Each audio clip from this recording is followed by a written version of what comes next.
আরে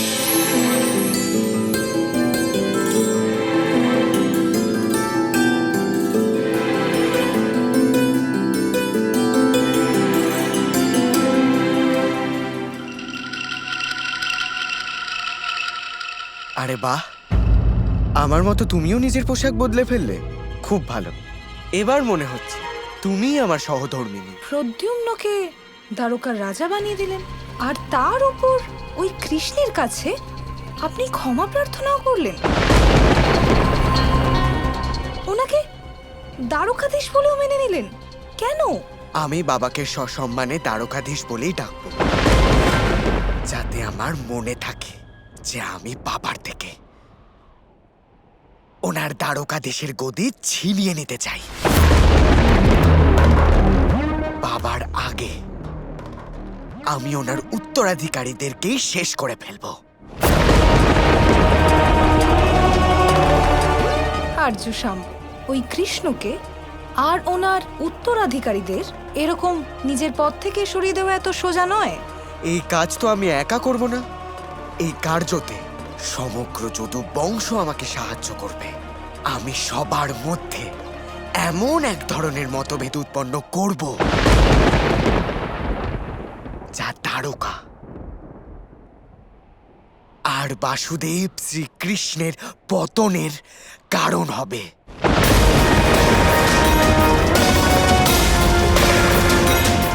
অতি উত্তম আর্যশাম্ব, অসাধারণ।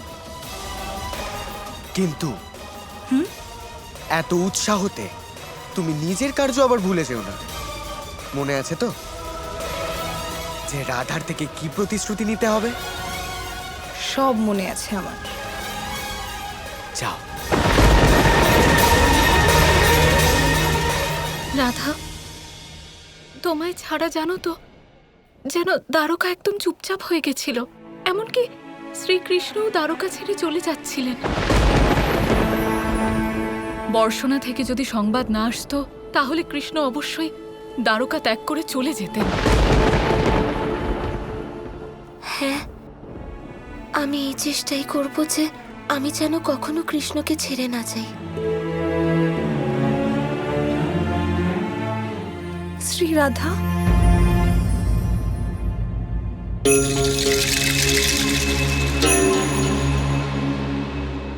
শুধুমাত্র আশ্বাস দিলে কিন্তু আমরা মানব না। আপনি আমাদের সবাইকে একটা প্রতিশ্রুতি দিন। আপনি নিশ্চয়ই জানেন শ্রীরাধা যে শ্রীকৃষ্ণ আপনার বিরহে দ্বারকা থেকে আমাদের ছেড়ে চলে গিয়েছিলেন। দ্বারকা যেন নিজের রাজাকে আর না হারায়।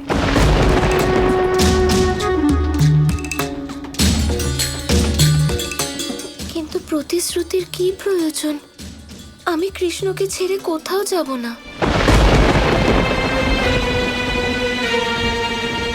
কথা দিয়ে দাও রাধা, সবাইকে আশ্বাস দেওয়ার জন্যই কথা দিয়ে দাও, নয়তো সবাই এরকমই চিন্তিত হয়ে থাকবেন। কোথাও যাব না কৃষ্ণ, আমি তোমার সাথে তোমার যাতনা সহ্য করব, তোমার সাথী হয়ে, ততদিন যতদিন না আমরা গোলকে যাচ্ছি। শ্রীরাধা, শ্রীকৃষ্ণের নাম নিয়ে আমাদের কথা দিন যে আপনি আর কখনো আমাদের ছেড়ে যাবেন না। এই দ্বারকা ছেড়েও কোনোদিন যাবেন না আপনি।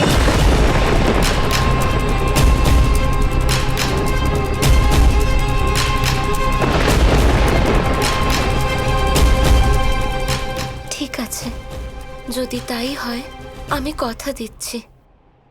কৃষ্ণের নাম নিয়ে বলছি যে কৃষ্ণকে ছেড়ে আমি কোথাও যাব না, দ্বারকা ছেড়ে কোনোদিনও যাব না।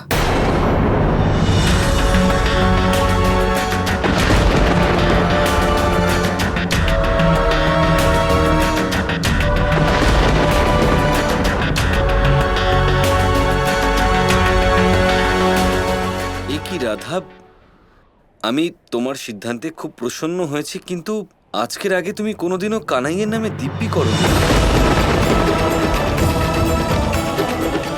হ্যাঁ দাদা, কিন্তু আজ কৃষ্ণের নামে দিব্যি করা খুব প্রয়োজন ছিল। এবার তোমার বিশ্বাস হয়েছে তো কৃষ্ণ যে আমি তোমাকে ছেড়ে কোথাও যাব না?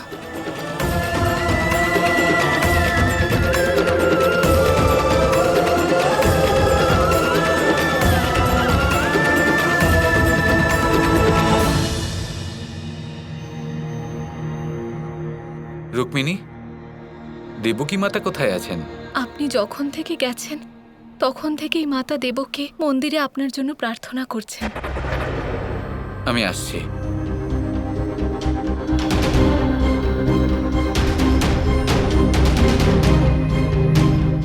কানাই,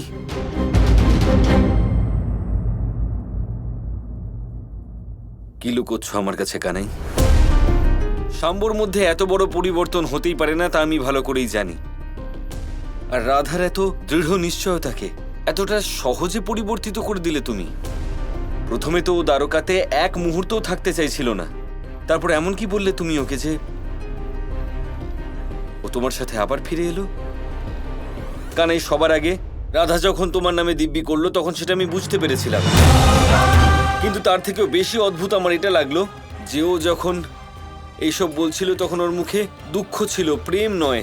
একটু ধৈর্য ধরুন দাদা, এ হলো দুঃখের সময়, কিন্তু সবকিছু খুব তাড়াতাড়ি ঠিক হয়ে যাবে। প্রেমের সেই আনন্দ খুব তাড়াতাড়ি ফিরে আসবে।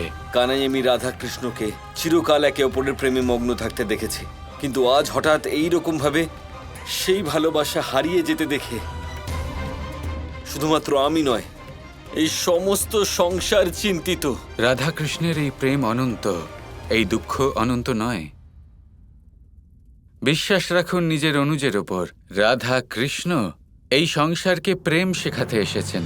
সে যতই বাধা আসুক না কেন, যতই দুঃখ আসুক না কেন, সেই শিক্ষা অবশ্যই দিয়ে যাবে।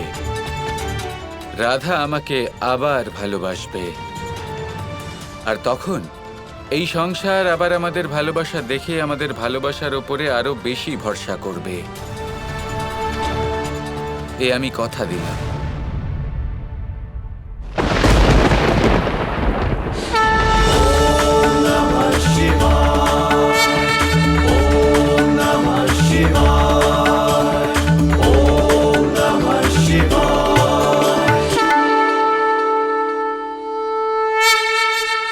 মাতা, এসে গেছো তুমি? রাধা ফিরে এসেছে তোমার সাথে? আপনি ঠিক বলেছিলেন মাতা, রাধা অবশ্যই ফিরে আসবে। তুমি ওর জন্য কষ্ট পাচ্ছিলে, রাধাও নিশ্চয়ই কষ্ট পাচ্ছিল। তোমরা দুজন একে অপরকে ছাড়া থাকতে পারবে না। এটাও আপনি ঠিক বলেছেন। মাতার সম্মুখে পুত্র নিজের দুঃখ লুকোতে পারে না। একটা প্রশ্ন জিজ্ঞেস করতে চাই আপনাকে। এবার আপনি এখানেই থাকবেন তো? কোথাও যাবেন না, তাই তো?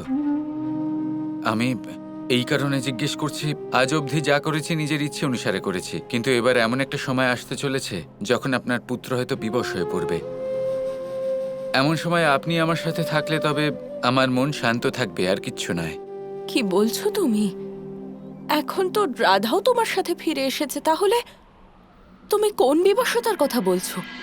আমাকে কিচ্ছু জিজ্ঞেস করবেন না মাতা, আমি কোনো প্রশ্নের উত্তর দিতে পারবো না। শুধু আপনাকে একটা অনুরোধ করব যে এখানে থেকে যান আমার সাথে। হ্যাঁ, আমি থাকবো তোমার সাথে, কিন্তু আমি এটাও খুব ভালো করে জানি আমার কৃষ্ণ বিবশ হতে পারে না।